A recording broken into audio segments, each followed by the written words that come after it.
Peki, I'm gonna ask her. Bu noktada sana bir soru soracağım. Kundak.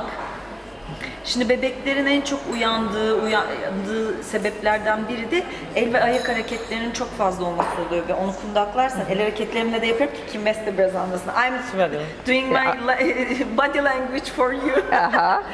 So, buna nasıl bakıyorsun?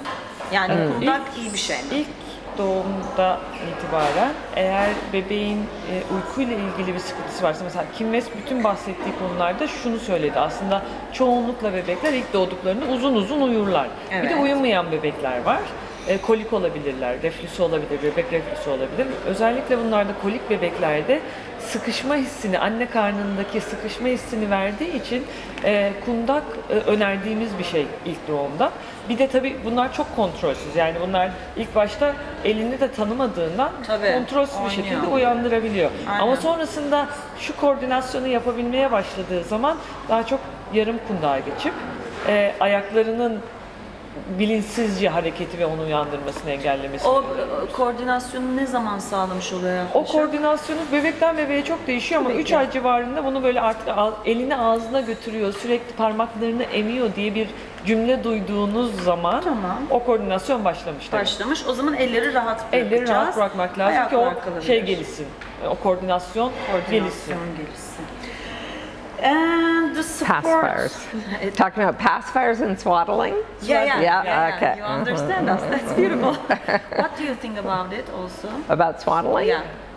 I think that I think it's helpful for newborns. Yeah. You know, the things that are important, I think, for parents to know is that you have to make sure that the baby doesn't get overheated, and that, of course, the blankets are not near the face. Yeah, there's not lots, so tight. Yeah, and not so tight, especially around the hips. Yeah. And that also you should swaddle the baby after breastfeeding. After. Okay. And not, you know, before and then breastfeed them. Okay. Bize göre güvenlik açısından sürekli söyledikleri mesela hep güvenlik, çünkü derslerimizde de en çok vurguladığı şeylerden kullanacağımız ekstra bir ürün olduğu zaman bebekle ilgili hep güvenlik düşünür ve altını çizdiği şeyler hep güvenlikle ilgilidir. İşte kundağı yaptığımız bez ağzına gelmesin ki Allah korusun. Açık olacak sizi, böyle. Açık yani olacak. ani bebek ölümünü desteklemesin, sıcak ani bebek ölümüyle ilgili destekçi unsurlardan en ince biridir. yani yaz mevsimi ise zaten en inceyle örtmek lazım. Kışın da hakikaten öyle polarlarla falan örtmemek lazım. Evin içi ne kadar sıcak soğuk. I was talking about the security and the situation between need and and also of course once the baby starts rolling, you have to stop swaddling. Dönmeye başladığında bıraktık. Yes, that's good. So, what can I do when I'm sleeping with my baby in the first 3 months, while at night he's sleeping? For example, playing music or white noise or shish machine. While they're sleeping? So I think while they're sleeping, you don't have to have anything. I mean, you can have sometimes white noise can be very soothing to a newborn if they're crying or, you know, they have fussy periods, particularly between 6 and 12 weeks, you know, in the early evening. That's a great time to swaddle and sway and shush and white noise. But once they're sleeping, it's not really necessary unless you live in a loud area, older kids, dogs, then white noise is helpful. Okay. To block out the other sound. If it is silence, black and silence is okay. Yeah. The normal light noise of your house. Yeah. So don't make it too silent as well. If your house is silent, that's okay. I mean, they have to get used to the house noises. Yeah. So that they will not wake up for any other sound. So, also this is in your book, nursing, bottle feeding, rocking, walking, lie down with baby until she falls asleep. And also I have friends who drives car with the baby for her or his sleep. What do you think about it? Very, very common. And I gather we're talking about babies over 6 months and even up to toddlers, right? Yeah. So, so putting yourself to sleep is a learned skill. So I always tell parents, like, think about it for yourself. Let's say you had to go to bed earlier because you had an early appointment the next morning. You know, maybe you took a shower or read, did something to relax yourself, and even then you had to do something to, like, turn your thoughts off. You know, and it's the same for our children. And I think it's one of our many parenting tasks is to help teach our children how to put themselves to sleep independently. I think it, I mean, I'm a little biased, but I think it's pretty important. I think this is the most important thing, because when they learn to sleep by herself or himself, in my mind, he can do anything by his or herself. Well, and it is a life skill. I mean, they have shown that the children who don't learn it early on have a harder time as adults. Because taking a good sleep makes you more successful, more energetic, and everything will be really perfect when you sleep well. Yes. And in adults, I heard so many times they're saying, I couldn't sleep at nights. If something bad happened during the day, I cannot fall asleep. I cannot sleep. I slept like 4 a.m. in the morning. It's unbelievable. It's because of that, isn't it? Yeah. Sleep, well, insomnia is a huge problem all over the world. Yeah, millions of adults. So hopefully if we can teach our children, maybe they'll be less susceptible to it as an adult.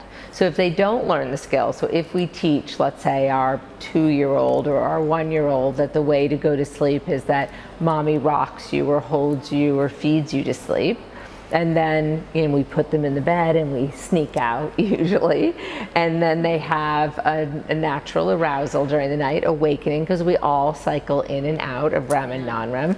They'll wake up and say, how'd I get in here?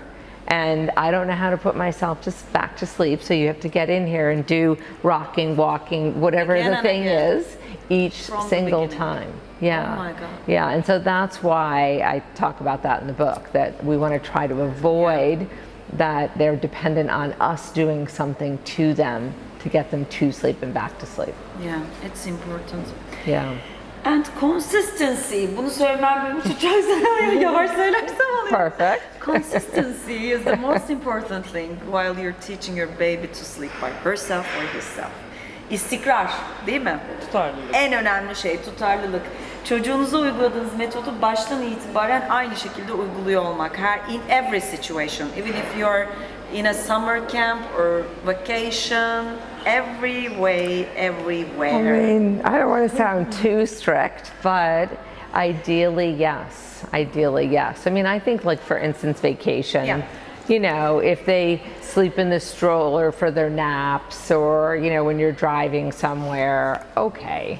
As long as they're still getting the naps, but you want to try to have the bedtime be the same, because honestly, you're going to have a better vacation as the parent if your child is sleeping better wherever they are. The vacation will be better. Exactly, exactly. Yeah, consistency is like the secret to sleep coaching success. The key question is, for example, think of a mother that couldn't teach her baby to sleep and she's like 2 years old or 1 year. When I talk with them, or there's a conversation between the mothers, when we tell her that you have to teach your baby to sleep by herself because she is a little bit grown up now. Yeah. She always answers like this: I don't want to make her cry. Right. Every mom has a keyword that teaching your child to sleep by herself means let her cry in her own bed. Like 15 minutes and never touch her. Yeah. That's why I love your method, because it doesn't include crying. Why? Yeah, well, it doesn't include leaving your baby to cry it out alone. Yeah. I mean, I came to this because I had a hard time imagining doing that with my tiny, little baby. I just couldn't imagine doing that. And I, from being a family therapist, was concerned about attachment. What kind of message would I give my child that when they cry, I don't come? You know? And so, if you cry, I don't come. Yeah, and that could you know, potentially be harmful and hurtful to them emotionally. So I developed a more gentle method. So you know, of course, you have a great day of naps. We have to look at the whole day and the night, find that perfect bedtime window when our baby is most ready to go to sleep. And then we have our soothing bedtime routine, put them into the crib or the bed, and then you can stay with them and offering them like kind of little rules about this in my work. Yes, I'm going to write down the rules. I want you to tell me rules about it because Turkish mother needs rules. We all do. It helps all of us, yeah. Exactly. And so you can stay with them, offering reassurance while they start to learn, as long as you do less and less as they learn more and more. And then you sort of slowly move out of the room as they have incorporated the skill themselves, and then they don't need you anymore. Yeah. And so there can be some crying in the beginning because they don't understand why you're changing your routine. Yeah. But you can stay there with them, and I think that's a big difference, a very big difference. So, but you're not going to stay like 1 hour. Well, in the first night, you may have to stay as long as it takes while they learn, but you can pick them up. But rarely does a baby cry an entire hour. You know, they kind of go up and down, and you're soothing them and maybe patting or shushing or picking up to calm. But you're helping them in the beginning, and then you're doing less and less until they sort of are like, I got it. I mean, I have so many babies where the parents will say, I can't believe it. I walk over to the crib and they kind of lean in. They want to actually get into their bed by themselves because they have a positive feeling about their bed. And I think it makes them happier to sleep by himself or herself in the nighttime, I think. You know, this is sort of controversial, but I think that there are some babies that sleep better in their own space. Yeah. You know, example, they don't. My daughter, she's 6 now. She was sleeping like twice a week with us, but when she became 6, she suddenly started to say, I'm a big girl now, I don't want to sleep with you. I want to sleep by myself in my own bedroom, in my own bed. I said, oh my God. She was just like 6, and after her birthday, she started to say that, and she doesn't sleep with us. You are lucky. Yes. Yeah. She says that. By herself. I'm receiving many questions, either on social media or in our seminars, that still there are kids who sleeps with their mothers. Oh my God. 9 years, 14 years, so it doesn't end for all the babies, all the I think I just told my daughter that night is for daddies and mummies. It's not for you. It's for you to sleep at night time. So you're going to your bed and sleep, and you're a big girl now. I'm just keep saying that like 3 years. When she was 3 years old, I just started to keep saying that. Bu çok önemli bence. 3 yaşından beri Melisa'ya bunu söylüyorum gerçekten. Okuyorsunuz ama ben tekrar edeceğim. 3 yaşına itibaren dedim ki geceler anne ve babalar için, geceler çocukların uyuyup büyümesi için, sen artık odanda tek başına, ki Melisa zaten 1,5 aylıktı ben onu yatağına koyduğumda, ister istemez konuşmanın başında da söylediğim gibi ben bunu yaptım bir şekilde. 1,5 yaşındaydı, yatağına koydum ama Melisa da kolay bir çocuktu, bana zorluk çıkartmadı. Ve şimdi 6 yaşında diyor ki haftada 2 bizle uyumak isteyen kız bir sene öncesine kadar artık sizin uyumayacağım çünkü benim bir odam var, bir yatağım var ve her gece kendi yatağımda kendi kendime uyumak istiyorum diyor. But she sleeps by listening fairy tales while she's sleeping. She loves to listen fairy tales. Is it good?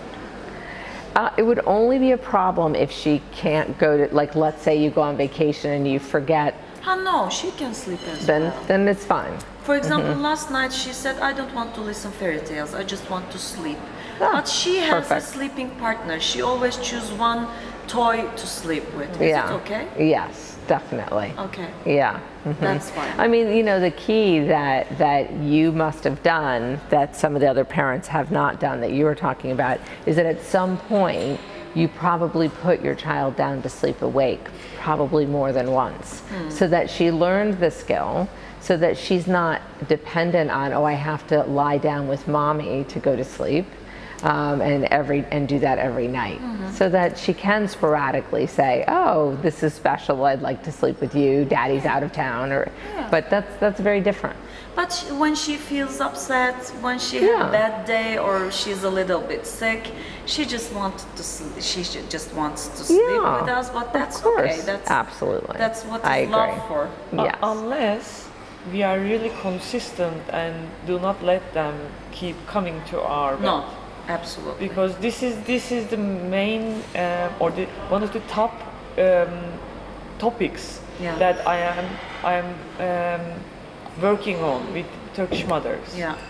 Because when we start to do something, we keep doing it. Like, remember, Kim said, you will do this shushing and calming down and soothing them less and less when you start to apply the method. So what we continue is we continue to shush until they fall asleep. So then they learn another skill. Yeah. Or then they have another problem. Another sleep problem. Instead of jiggling, now they are going to sleep with shushing. Yeah. So we replaced it. So we should not be doing it consistently, but we should gradually stop it. Do less and less. Yeah, less and less. Every day less. Okay. Kitapta çok önem verdiğim bir şey var. Çocukların uyku saatini düzenlemek için işe yarayan bazı aktiviteler.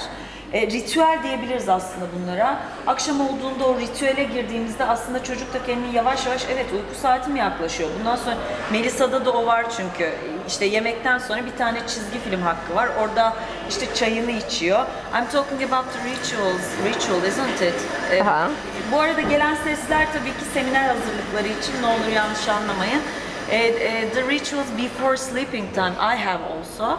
After dinner, for example, she watches one cartoon and she drinks her tea. She likes to drink herb teas, and she drinks tea and then go down upstairs and have a bath. And then we come to her room and we just read a book, a little one, and then she falls asleep. This is our ritual, for example, and she knows it. I'm watching cartoon, then I'm going to my room. She tells over and over again. Dolayısıyla bu ritüeller önemli. Melisa'da da işte çizgi film seyreder, orada çayını içer, yukarı çıkar, 2 günde bir banyosu var. Yoksa işte güzel yağlarla masajı olur. Onun durumu sebebiyle de masaj iyi geliyor uyku öncesi. Işıklar azaltılır, yatağına yatar, biz odasına geliriz, güzel incecik bir kitap okuruz, o seçer hangimizin okuyacağını. Sonra da masalını açarız, istiyorsa, istemiyorsa açmayız, bir uyku arkadaşı seçer. Bu bizim ritüelimiz. Bu da Melisa'nın daha sakin olmasına sebep oluyor. Azma saatlerimiz de oluyor tabii, kimin istemediklerinin dışında. We sometimes make a little noise before sleeping. It makes her much more happier, but she can still fall asleep. So and she knows you're around. At room before sleeping. Banyo yapmak, pijamalarını giymek, dişlerini fırçalamak, tuvaletini yapmak, masaj yapmak, kitap okumak, kısa bir şarkı söylemek, sakin bir oyun oynamak, hikaye anlatmak, müzik dinlemek, bebek ya da çocuk yogası yapmak, su içmek, dua etmek, bol miktarda sarılmak, öpüşmek, bunların hepsi bizim ritüellerimizde var. Kim West'in kitabında da uyku öncesi ritüel. Konuşacak çok şey var tabii ki ama bizim zamanımız bu kadar yetecek. Şimdi en son Kim'den ben isteyeceğim. 4 aya kadar ben neler yapmalıyım, bana onları anlatsın, defterime yazacağım. Sizler de isterseniz, anne adayıysanız yazın isterim. Ama dediğim gibi kitabımda 5 yaşa kadar tüm yaş grupları için muhteşem şeyler var. Hiç olmadı seride var. Uyku meleğimiz, serideye ulaşın derim. Gerçekten hayat bu eziyeti çekmeye değmez. Ve sohbet boyunca söylediğim şey benim için çok önemli. Bir çocuğa kendi kendine uyuma disiplinini vermek demek, bütün hayatını doğru programlamasına izin vermek demek, ilerideki hayatında her şey kendi başına daha güçlü bir şekilde yapıyor olması demek, Doğru uyku insanı ertesi güne çok güzel hazırlıyor çünkü huysuzluklar azalıyor, yeme potansiyeli değişiyor, dikkati değişiyor, her anlamda değişiyor. O yüzden bir metodu benimsemek iyi bir fikir gibi düşünüyorum.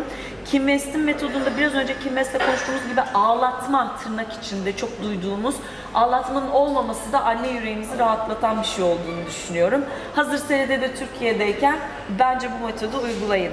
So I just make a little summary of our program, and for the last time I just want little tips from you for 4 months, till 4 months. Until 4 months. Yeah, until 4 months. Okay. What am I gonna do? Okay. Yeah. So your first thing that you're going to do is help your baby not have day-night confusion. Help your baby. So in other words, have it dark and quiet at night, light with activity during the day, right? To help them with that internal clock. Okay. You know, opening the shades, going out for a walk, Teach exposure the to sun. between day and night. Yeah, Okay. which is important. Okay. You know, because they don't know how to do that yet. Okay. Their clock isn't working for that. And then get as much, you know, sort of as I like to call it, fill the daytime sleep tank. So get enough naps any way you can get them. Don't worry about it. Okay, enough naps. It's not true that if we keep our newborn awake all day, they'll sleep better at night. It will be the exact opposite. Really? Yes. Yeah, because then when our baby gets overtired, then the body will secrete alerting hormones so that it's harder to go to sleep and stay asleep. I heard so many moms that waking her child while daytime sleeping, the naps. That's a good point. So I would just have one, what we call caveat about that, and that I would wake a baby during the day if they're going to sleep through a feeding. So usually probably don't let them sleep more than 3 hours through a feeding. Because you 3 want, hours. you're sort of saying, you know, approximate, you're sort of saying to them, let's save all our big stretches for the nighttime. Okay. Other than that, I agree with the rule, don't wake a sleeping baby. Okay. I'm sure you have that rule here too. Yeah. Yeah. But they just believe that if she sleeps so much in the daytime, she won't sleep at No, nighttime. Right. Totally the vice versa. Unbelievable. Ne kadar acayip bir şey. Gün uykusunu eğer rahatsız edip uyandırırsanız daha çok sinirleniyor ve artık gece uykusuna hiç giremiyor. Gündüz uyuduğu zaman gece aşırı yorgun oluyor. Aşırı yorgunluk durumunda da bizler de uyuyamayız. İşte yorgunsak sinirliyiz zaten. Evet, direkt olarak aşırı yorgunluktan uyuyamamaya, hatta uyanmaya başlıyor. Ne kadar büyük bir bilgi. Yes, this is really important. So, what is And it? then at night, I would try to create what I like to call a sleep-friendly environment. Okay. Whether that's in a crib in your room or a crib in their own room or whatever your, you know, bassinet. Okay. So room darkening shades. Usually we need a night light because we have to go in and feed our it's babies. A little LED light. Very dim. Very, okay. Ideally not white. Just for you to see what is happening. Exactly. Okay. So you don't fall when you're trying to go in there to get your baby. Okay. So room darkening shades are necessary if you need a white noise maker. Okay. And then around, 3 to 4 months, be looking for that sort of what feels like a magical schedule starting to emerge. Like, oh, I noticed they seem to be tired at between 7 and 8 p.m. because it gets earlier and earlier, the bedtime does, as the months go on. In the beginning, they're sleeping so much. Yeah. And so really look for those windows. You might even want to keep a sleep log so you can keep track of when they're eating and when they're sleeping. Okay. And is it important to put him on the bed at the same time at nights, every day? Well, it changes so day. much in the first 4 months. So what will be bedtime at? No, in the 3 or 4th month. Oh, yes. Once For example, you start when he's 4 months, is it important to put him on his bed like 8 p.m. every day? if that's where you're finding, when you watch his cues, if that's when you're finding his bedtime window is. Now let's say if, as you know, the baby gets closer to 6 months or 5 months, you notice that they're kind of falling apart at 7:45, then that's your cue to move bedtime earlier. Okay. I mean, believe it or not, the bedtime is between 7 and 8 p.m. for like almost close to 10 years. Really? Maybe 9 years, yeah. And babies, it's usually around 7 to 7:30, which is really hard, particularly in cultures where they like to stay up late and they just try to keep their babies up late at night. But sometimes that can backfire and make our babies wake up too much at night and then wake up too early in the morning. So really watch your baby's cues. Okay. And watch your baby's cue. So this is I am a good example. This is how my story started, if you recall. I was putting him to bed at 7 p.m. When I started to put him to bed at 6 p.m., everything sorted out in the first 4 months. Yeah, 6 p.m. 6 p.m. 6 p.m. He was sleeping from 6 p.m. until 6 a.m. in the morning with 2 feeding in between. Oh my God. But if it was 7 p.m., our then we were having for 3 hours. But that, what's important for moms to hear about that is that you followed his cues. Yes. Because we don't want other moms to feel like that's the same for them. You know, they have to really watch their baby and figure that out. Our babies will tell us the truth. Isn't They it? will. Thank you so much. Thank you so much for having me. You really have a great method and I'm just so pleased to meet you. Wonderful to Sana meet da you. çok teşekkür Ben ediyorum. teşekkür Metodu ederim. bizimle tanıştırdığın için ve bize en yakın olduğun için. İnsan hemen ulaşmak istiyor böyle bir sıkıntıda. Çok teşekkürler. Thank you so much. Biz Thank teşekkür you. ederiz. Güzel program oldu be. Vallahi durup durup izlersin. Hadi öpüyoruz. Hoşçakalın.